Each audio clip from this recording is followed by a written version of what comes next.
Olá, meus amigos e amigas, sejam todos muito bem-vindos a mais Fragmentos. Eu me chamo Pedro Gonçalves e você está aqui nesse espaço que eu criei para falar sobre literatura na internet. Desde já peço que você deixe seu like, você comente, você compartilhe esse vídeo, porque quanto mais pessoas falam sobre livro, melhor, mais discussões. E inclusive hoje vai ter uma coisa interessante, porque eu vou falar de um livro que eu não terminei. Pode ser meio difícil, assim, estranho, você fazer uma resenha sobre um livro que você não terminou, mas como é que você vai ter propriedade para falar sobre uma coisa que não chegou até o final, né? Eu vou tentar encaminhar essa discussão para caminhos mais interessantes, mas enfim, o livro que eu estou querendo falar com vocês é a respeito de E o Vento Mudou de Direção, da repórter brasileira Simone Duarte, que fala sobre o impacto do 11 de setembro, não da visão dos Estados Unidos, mas sim de pessoas que moravam no Oriente Médio, ali na região do Levante, e que foram impactadas por esse atentado terrorista, principalmente no que tange às consequências que o governo americano fez para aquelas populações, sobretudo do Iraque, do Irã e do Afeganistão, na sua luta contra o terrorismo, na guerra contra o terror que George Bush tentou empregar. Esse livro aqui, ele apareceu para mim quando, no ano de 2021, só que eu só comprei ele mesmo em 2022. Deixa eu ver até aqui, para não errar com vocês, o livro de 2021. E isso já fazia 2 anos de que eu tinha apresentado meu TCC na faculdade de História acerca do 11 de setembro. Só que a minha base de análise foi pegar as revistas Veja, que foram publicadas entre setembro de 2001 até março de 2002, para ver como era a forma como a revista Veja tratava esse assunto, como ela abordava o 11 de setembro e quais eram os principais elementos de discurso textual e também fotográfico para, enfim, deixar os leitores da revista Veja a par da situação. Claro que havia um forte viés nesse trabalho da Veja, principalmente no que tange a defesa dos Estados Unidos como um grande baluarte da cultura ocidental e aquele que daria o fio da balança na política externa no mundo inteiro. Vários artigos da revista Veja tentavam depreciar as pessoas que moravam ali nessa região, né, de Iraque, Irã, Afeganistão, um pouco de Arábia e tal, Golfo Pérsico ali, sobretudo para dizer como eles representavam a civilização atrasada, utilizando muito o argumento de um historiador chamado Samuel Huntington para falar sobre esse choque de civilizações. Houve um boom na publicação e na reimpressão desse livro, que é um livro de geopolítica, tática militar, que busca dizer que atualmente, no caso contemporâneo ao que o Huntington escreveu, os embates entre as sociedades davam por civilizações. E essas civilizações seriam justamente não só países, enquanto território estadual, né, assim, do Estado, mas também elementos voltados para a cultura, para a língua, para questões étnicas, e que por isso haviam vários blocos, e os blocos que estavam em choque, que ficaram em choque em 2001, foi o bloco islâmico, que, enfim, é um termo um pouco genérico demais, porque quando a gente fala da religião islâmica, a gente está compreendendo norte da África, Oriente Médio, até alguns países ali perto do Oceano Índico. Enfim, existe uma maioria islâmica nesses países espalhados. Mas só que ali estava vivendo mais a questão de etnias árabes, persas, que, enfim, foram um estupim, né? Aqui nesse livro, no caso, a Simone Duarte vai buscar 7 personagens que tiveram sua vida impactada pelo 11 de setembro, especialmente no que tange a destruição do seu modo de vida, realocação, mudanças, imigrações, relações com política externa, generais que foram subordinados e perderam poder, principalmente no Afeganistão e no Iraque. Aqui no final do livro, inclusive, existe um diagrama muito interessante. Primeiro, os mapas do Iraque e da Síria. Aqui. e aqui do Afeganistão e do Paquistão. Então são basicamente esses quatro. Essa aqui é o recorte geográfico dos personagens da história. E depois ela vai falar sobre a linha do tempo do Iraque, desde do atentado terrorista aqui em cima, até as consequências finais para 2019 e do Afeganistão. Esse livro ganha ainda mais contornos, né? Ganha mais força, digamos assim, porque no começo de 2021 o governo americano anunciou a retirada, né, das tropas americanas do território afegão e, consequentemente, quem assume o poder é o Talibã. Existe toda uma discussão sobre o que o Talibã pode fazer em relação a ataque contra os direitos humanos, principalmente direitos das mulheres que foram conquistadas a ferro e fogo. Enfim, também tem do Paquistão. E é isso. O livro em si, ele está dividido em partes do que vão pegar desde o momento exato, assim, o momento exato é muito difícil, né? Mas do momento imediato em que ocorre o atentado, e depois ele vai tentar fazer um panorama, tanto no presente quanto no passado, das 7 personagens que a Simone Duarte está monitorando e fazendo entrevistas. Uma coisa que eu achei complicada no livro foi mas assim, pessoas podem gostar, tá? Isso aí é muito particular, sobre o encadeamento dessas histórias. Ficou às vezes muito difícil eu ler um parágrafo que conta a história de um personagem e já imediatamente no próximo parágrafo já ser outro, e essa mudança não ser somente do personagem, mas do lugar onde ele se encontra, do tempo em que ele está. Então, assim, tem, por exemplo, histórias em que um dos personagens que ela está entrevistando, está na Alemanha tentando a imigração, e num curto período de tempo que ele está buscando a alternativa, né, ele está saindo do Afeganistão durante o Talibã e antes do atentado. E quando existe um imbróglio no setor de deportações e imigrações da Alemanha, ele precisa voltar. Só que nessa volta, o país dele, né, o Afeganistão, já está completamente transformado, porque o Talibã já está fora do poder, já tem uma série de questões relacionadas à presença americana naquele território, enfim, uma série de coisas. O pessoal até da imigração alemã fala: teu país está apaziguado, volta para lá. Todo o esforço que ele fez para conseguir escapar daquele lugar, agora imediatamente é voltado. Enquanto essa história está rolando, a gente acompanha de uma menina que está vivendo na época em que os americanos estão chegando não no Afeganistão, mas sim no Iraque. Então, essa mistura temporal, histórica e geográfica me complicou muito no entendimento sobre qual era o objetivo que a Simone Duarte queria alcançar.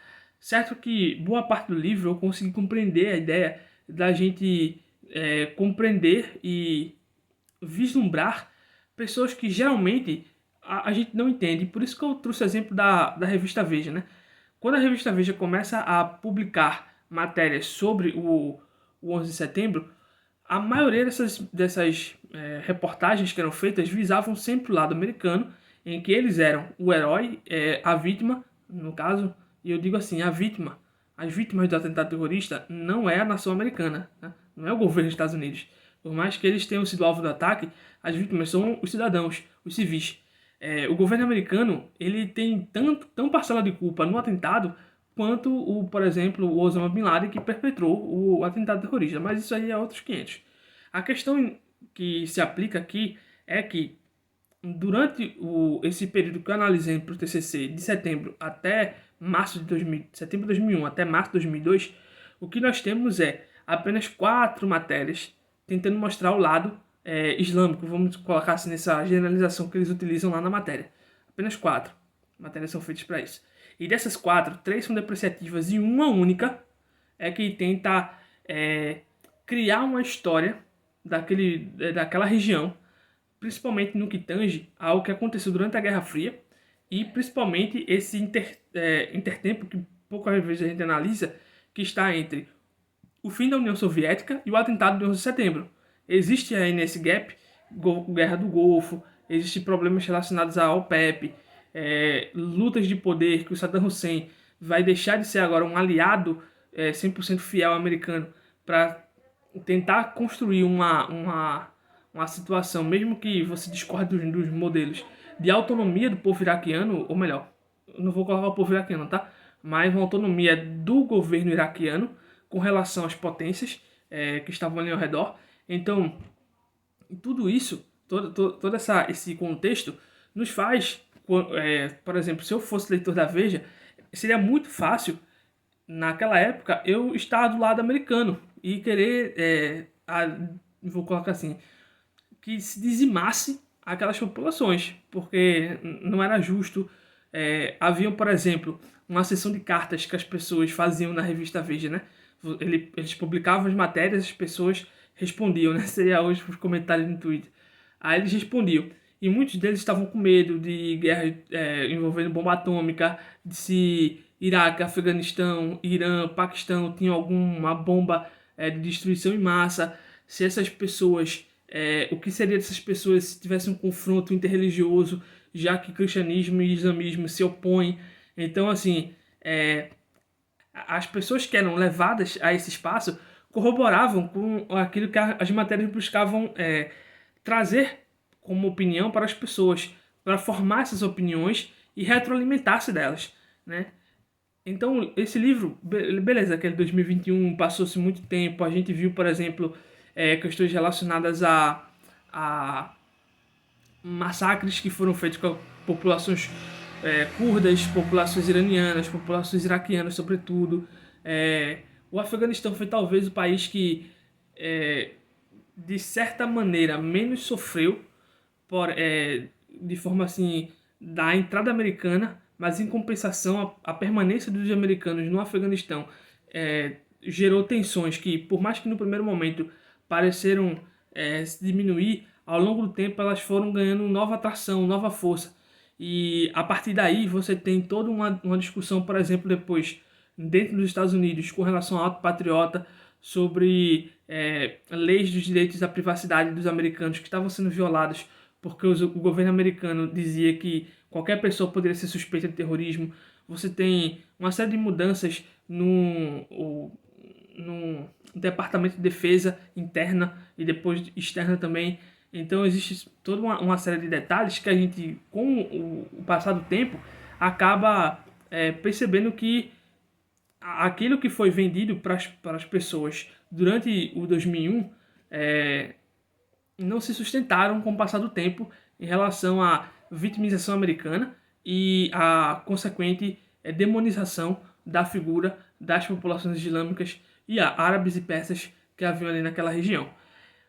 Então o livro ele acaba fazendo uma ponte de 20 anos entre o atentado e essa publicação e mostrando justamente esse contraponto, mostrando que embora que só agora meio que o mercado editorial se abre a possibilidade de criticar como foi o empreendimento da guerra ao terror, que basicamente esse é o tema do livro, né? O livro busca fazer justamente essa questão de que, olha, por mais que a gente teve, durante o começo de 2001, né, melhor, o fim de 2001, né, toda a narrativa pró-americana, vamos ver agora quais foram as consequências, o que é que aquela guerra ao terror trouxe de resultado para aquela região. Aquela região ficou, como os americanos diziam, mais democrática. Aquela região ficou menos violenta, menos beligerante. As populações civis daquela região foram preservadas?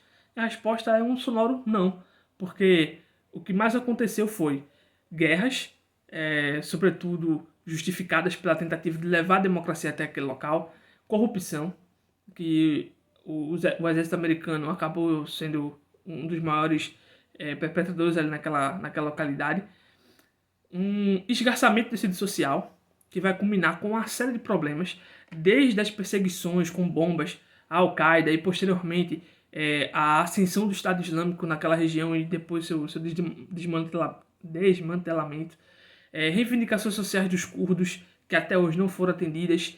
Então, assim, se a gente fosse elencar a série de problemas que aquele trouxe, isso olhando para o lado daquelas populações da região do Levante, é muito complicado. E esse livro busca fazer essa elucidação. Busca trazer a gente, esse trauma, do lado daquelas pessoas que, em 2001, ninguém teve o interesse de observar. E quando observavam, era para dizer, olha como aquelas mulheres são estranhas, são oprimidas, não podem usar um biquíni na rua. Um biquíni na rua ficou estranho, né? Mas uma roupa mais despojada, tem que estar com aquela burca. Olha como esses homens são quase que um suco da barbárie que existia. Inclusive, e aí é uma análise que um professor meu falou, o Igor Lapis, ele disse que o filme 300, que o Zack Snyder dirigiu, ele tem muito essa pegada ainda, né? Uma pegada de propaganda americana, de dizer que toda ameaça que vem do Oriente, né? Todo esse grupo que vem do Oriente é uma ameaça e que está justificado os ocidentais, que no caso estão representados pelos espartanos, brancos, musculosos, corajosos, viris, eles são no caso assim, os soldados americanos, né? São mais ou menos esse arquétipo, são a barreira que impede essas pessoas de chegarem e cometerem os diversos crimes que eles estão dispostos a fazer.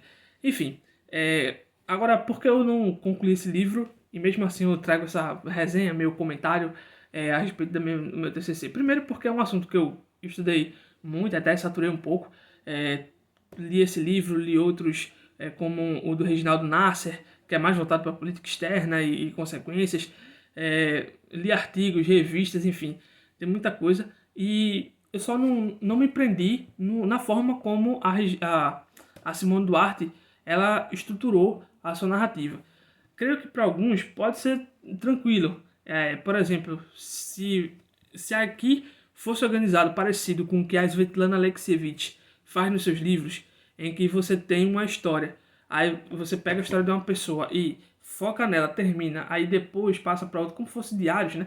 Entrevistas, eu acho que eu teria mais familiaridade, mais conseguiria chegar até o final desse livro. Mas não foi esse caso. É como se ela tivesse, como a Simone Duarte tivesse pego todas as 7 entrevistas, organizado elas direitinho, e depois ela pegou e dividiu por eixos temáticos, e a partir desses eixos ela fez assim, olha, na história sobre imigração, eu vou pegar dos 7 personagens quem fala de imigração e juntar aqui. Vou depois falar sobre traumas relacionados à guerra, aí eu vou pegar os 7 personagens, ver o que eles falam sobre trauma e juntar.